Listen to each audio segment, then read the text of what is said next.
Hi, this is Zibby Owens, and you're listening to Totally Booked with Zibby, formerly Moms Don't Have Time to Read Books.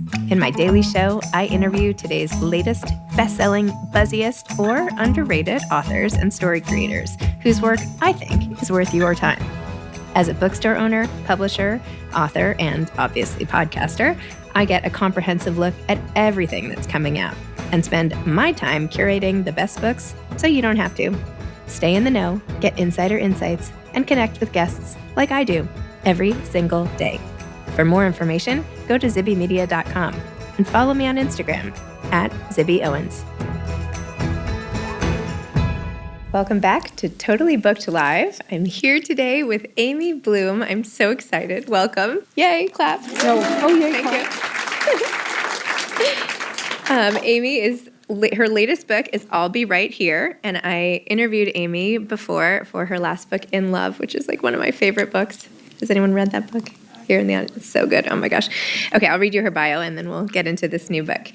Amy Bloom is the author of 4 previous novels, White Houses, Lucky Us, Away, and Love Invents Us, and 3 collections of short stories, Where the God of Love Hangs Out, Come to Me, finalist for the National Book Award, and A Blind Man Can See How Much I Love You, finalist for the National Book Critics Circle Award. Her first book of nonfiction, Normal Transsexual CEOs, Cross-Dressing Cops, and Hermaphrodites with Attitude, is a staple of university sociology and biology courses. Her most recent book is the widely acclaimed New York Times bestselling memoir, In Love. She has written for magazines such as The New Yorker, The New York Times Magazine, Vogue, Elle, The Atlantic, Slate, and Salon, and her work has been translated into 17 languages. All true. All true. Phew. They got it right. All right. I'll be right here. Can you tell everybody what this book is about? Sure. I can. Would you also please do that now? I was thinking about it on my way over here. My kids say that I only have 4 topics. And depending on which kid you ask, they would say family, love, sex, and death. I feel like that's plenty. I feel like I have covered the waterfront. And that's what the book is about. It begins in occupied Paris. I should say, well, because we're all friends, I should say I was beginning a historical novel, which was my mandate from my publisher. And so there's a great deal about occupied Paris during the war. And our central protagonist, a woman named Ghazala, who is French-born but of Algerian parentage, becomes basically the dog's body and tweenie of Colette, the writer. Colette had always been a favorite writer of mine and also seemed to be one of those terrible, great monsters that you read about. My favorite story of Colette is she is entertaining a lot of very fancy people at her family's home in Burgundy, and they are late, and she is hungry. So she eats the tops out of the deviled eggs and the custard out of the eclairs and leaves them there for the late arriving guests. I thought, well, how do you not want to get to know this woman better? Also, she was sort of a cheerful, bourgeois, polite, Parisian anti-Semite for most of her life. And then she fell madly in love with her third husband, who was Jewish. And so the story of her evolution and her struggles with the Germans and hiding Maurice for 18 months really captured me. And so I put Ghazala into that world. And when the war is over, Ghazala comes to America and she finds 2 girls who live across the street over the bakery, which is where she has come to work. And they are Alma and Anne Cohn. And the 3 of them become best friends, and then her brother returns from Algeria, and now they are 4 best friends, and later on, 1 more friend joins the group. And they are known in their family as the Greats, because they are, of course, the grandmother, they are the great aunt, they are the great uncle, and it covers about 50 years in a family's life. I think the other thing I tend to write about, because it's interesting to me, are found and made families. I am deeply attached to the family I was born into and the family that I gave birth to, but I am also really interested in who comes in from the wings. You know, that cousin to whom everybody is very attached for 10 years, who then moves far away, or the person who has been far away and suddenly makes a connection with your sister. And now this person is at every family holiday, and half the time you're still thinking, where did you come from? You know? So all of those things came together for me, and it is really portraits of everybody in the family, and the weaving in and the weaving out. I think the other thing is that I did not come from a family. My parents and grandparents were, I think old school would be the polite way to describe it, silent on the subject of their personal histories. And so, you know, I would say at one point to my mother's mother, to my grandmother, you know, Grandma, I see, like, I know my uncles here in America, but I see in this photograph that when you left Russia, you had 8 siblings, and when you came to America, you had 4, to which I would get a response that was something like, uh-huh. I found that interesting. I found the closed doors compelling. And so part of this novel is really a way to write about the fact that our parents and our grandparents are so mysterious to us, that we do not know who they were before we came on the stage. And I wanted to write about what people are willing to share, what people keep closed forever, and how that affects the family's life. That's what I think. That was a great cab ride, pitch development. Thank you. Check plus. Oh my goodness. What did you end up finding out about your own family? Well, not as much as I would have liked. My other favorite story about my mother's mother, for whom English was, I think, a 4th language, and just tired of it by then. You know, she was like, I have learned languages. And so, you know, I said to her, so what was it like in the old country? And she goes, not so nice. I said, well, what about here? Nice. So that was my maternal side of the family. That was that. And my grandfather, my father's father, had the distinction of being deported from Russia, not something that happened that often, for being, depending on which relative you asked, a terrific hellraiser and union organizer, which we were all quite pleased with. Also, it seemed to me a not very talented burglar. So, combining his 2 loves, he came to America, and I went to work in a factory. So, the stories from the past I like, and I found a letter from my dad for my 21st birthday, which really delighted me. This was not a man who was really put on earth to have children. I mean, he did his best. It wasn't a great idea. It was all right. It worked out. Good DNA.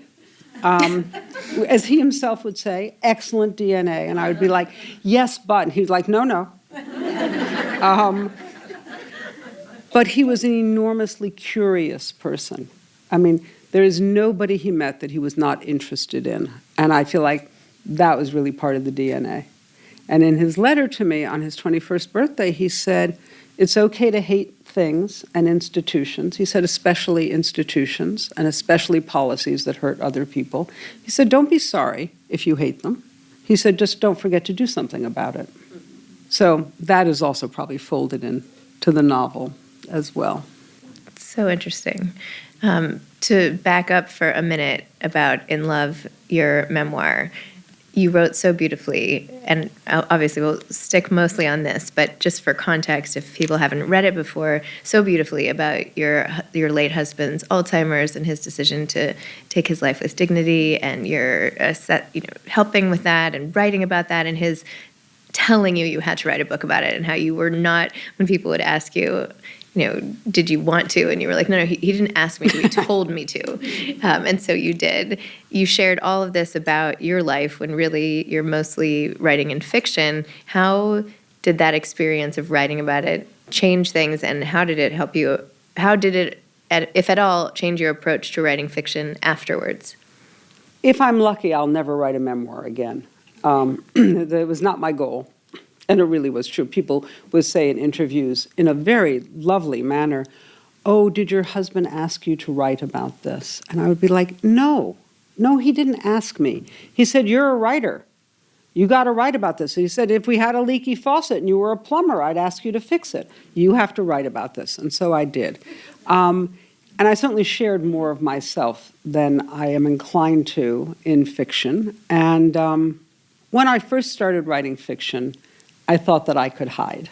I thought that I could create these interesting characters who were not me, as it turns out, not me, and that I could keep myself to myself, which is my preference. This public speaking is all fairly hard won. It is not actually my nature. And I think returning to fiction was, first of all, a certain kind of relief. It's like, oh, good. I don't have to make any embarrassing announcements about my own personality. But it's also coming to terms at this point in my writing with the fact that whoever you are, whatever you are writing, yourself will leak out. It will come out in the little round spaces of the A's and the E's. It will just, you cannot hide who you are. I remember, when Philip Roth died, I was on a couple of panels because I was a great admirer of many aspects of his work. And, somebody said to me, "Well, do you really think that people's personalities come out?" And I said, yes. Nobody ever read Philip Roth and said to themselves, "Boy, if I were down with the flu, this is the guy I'd really want bringing me a bowl of soup." No, said no one ever. I don't think it's a bad thing. And it doesn't even speak to whether or not the man might have been completely great as a caregiver. But you cannot keep who you are from the reader. And I think I don't try as hard now. It's like, when you have a novelist who says to you, "Oh, it's all made up," they are lying. When you have a memoirist who said this is exactly what happens, they are also lying. Because we're writers, so we drag ourselves with us. Just like everybody else does, in every conversation, you are you. One makes an effort, as my mother would have said. When I was in the green room, I was brushing back my hair, and I could feel my mother's hand, right? Just off your face, darling, off your face. And I feel like, they come with us. We come with us, they come with us, in whatever form the writing is. I can't believe you said this doesn't come naturally to you. I feel like I'm just sitting here watching like a stand-up show, and I could just watch you all day. Happy to hear it. Okay, well, on a more serious note, in the book, there is so much about, obviously, anti-Semitism, about the Holocaust, more than just anti-Semitism, but the extinction of Jewish people, and how one girl tried to take some matters into her own hands by, one by one, sort of stealthily saying goodbye to some German men, which we could talk about. I'd be happy to, because those are based on real people. Really? Yeah. So in the novel, and Ghazala is trying to find her way as a human being, and part of what I wanted to write about, is that I grew up with part of my family is French, and I grew up with a lot of stories about the French resistance, which if you read the first-person accounts from the early 1950s, it sounds like 97% of the country was engaged in resistance. More like 2. So. But there were these 2 girls who were tremendous heroes in World War II. They were Dutch girls. They were teenagers, and they were in the resistance. And their form of resistance was, this is a little dark, I should warn, this is not cheerful. And so they walk past the German soldiers, and they're like, "Hi." And the German soldiers, naturally, foreign guys in another country, go, "Hi." They go, "Want to take a stroll?" And they go, "Sure, let's take a stroll." And they walk through sort of, I guess, the Dutch equivalent of the Bois de Boulogne, and into the groves of trees. And then they slit the Germans' throats and roll up their skirts, and off they go.